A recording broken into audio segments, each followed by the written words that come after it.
Жоқ, дұрыс қой, 10 есептің түрі қандай? Типі. Сызықты ұзайтасын. Y штрих плюс 2 Y 3 E'нің X дәрежесі. Сондай ма? Шешуі. Бұл қашы есебі емес қой? Қашы деген анау дефис шешімін табатын ше? Негізінде егер Y штрих плюс PX Y тең QX түрінде берілсе теңдеу. Бұны бірінші ретті сызықтық теңдеу дейді, дифференциалдық теңдеу. Бұл қанша теңдеудің түрі бар? Екінші рет. бірінші ретті яғни и бір текті. В общем, бір текті деген YX деген.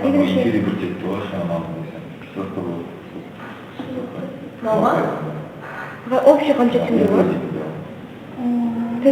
негізінде дифференциалдық теңдеулердің түрлері өте көп. Біз сіздермен ең бірінші айнымалы ажыратылатынды өттік. Екінші бір текті дифференциалдық теңдеулерді өттік. Үшінші бірінші рет сызықтық дифференциалдық теңдеулерді өттік. Сосын барып екінші ретті сызықтық дифференциалдық теңдеулердің не екенін қарастырдық.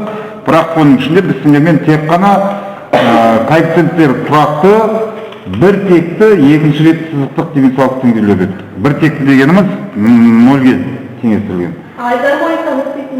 Гармониканы өтеміз. Ертең мен запись тұратым. Келмеген оқушылар ертең көретіндей ол. Мынау бірінші ретті сызықтық дифференциалдық теңдеу. Солай ғой. Бұны шығару үшін не істейміз бірден? Бізде PX деген 2, мынау PX. Y-ті U деп аламыз, е? Y штрих сәйкесінше не болады? U штрих V плюс V штрих U. U V штрих деп дейіп жазылайық.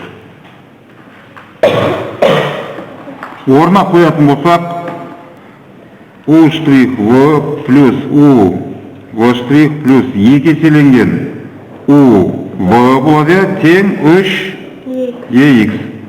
Енді мысалы мынау екеуінен не істейміз? U-ды жақшаның сыртына шығарып жібереміз. U штрих V штрих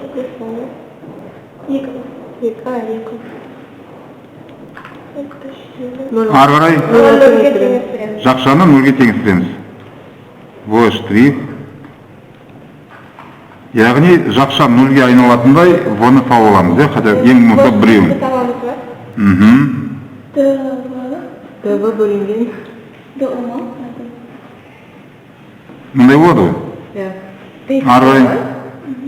Не, V ол X қабылдан тұсынсы. ДВ бөлінген 2 минус DX, я. Ары қарай, мынау неге тең?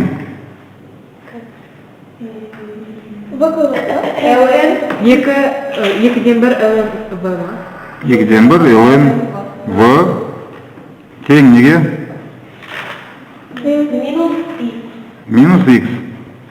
Плюс-тыны бұл жерде алмай қойса болады. Біз ең болса бір дербес шешім табамыз. Оны табу үшін теңдіктің екі жағын екіге көбейтеміз. Сосын барып E'нің дәрежесіне аламыз. Бірден жаза берсем түсінікті бола ма? E'нің минус 2x дәрежесі. V табылды. Орнына қоямыз. Енді мына жерге әкеп орнына қоямыз.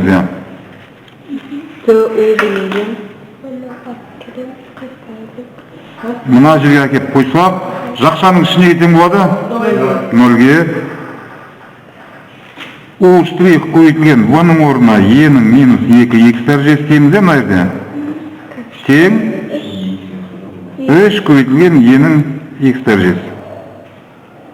Теңдіктің екі жағын E'нің 2x дәрежесіне көбейтіп жүрейік. Немесе E'нің минус 2x дәрежесіне бөліп жүреміз. Сонда U штрих, мынау мен мынау екеу бірді береді, тең 3 көбейтілген E'нің 3x дәрежесі болады ғой. Қосылып кетеді ме? Ағай, көбейттім. Көбейттім. E'nin 2x plus дәрежесіне көбейттім. Sonra минус 2x дәрежесімен плюс 2x дәрежесіне өтіп. Бәрібір E'nin минус 2x дәрежесіне бөлгенімен бір дейді. O тең мынаның интегралы. 3 интеграл. Неге тең болады? 3x'in туындысы 9, а жоқ, E'nin 3x'тер. E бар, Жауабы неге тең болады? 1 бөлінген 3, E'nin 3x дәрежесі. 1 бөлінген 3, E'nin 3x дәрежесі. Ол мынау интеграл. Мынаумен жойылып кетеді. E'nin 3x дәрежесі. E'nin 3x дәрежесі бұл жерге плюс f дейміз, иә?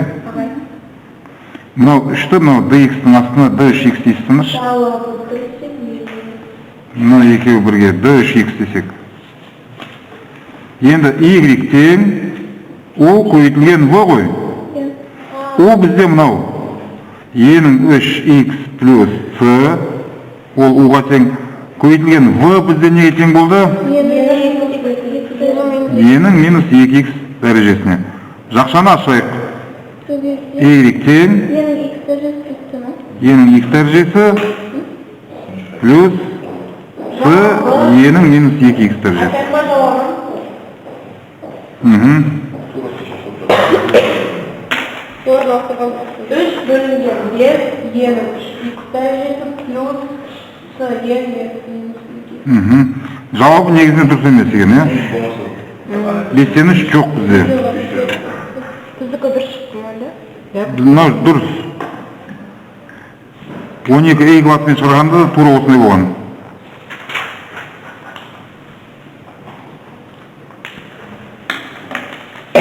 Есептердің кейбір есептердің жауаптары дұрыс емес. Біз барлығы дұрыс. Мына есептікі дұрыс емес. 8-ші есептікі дұрыс емес.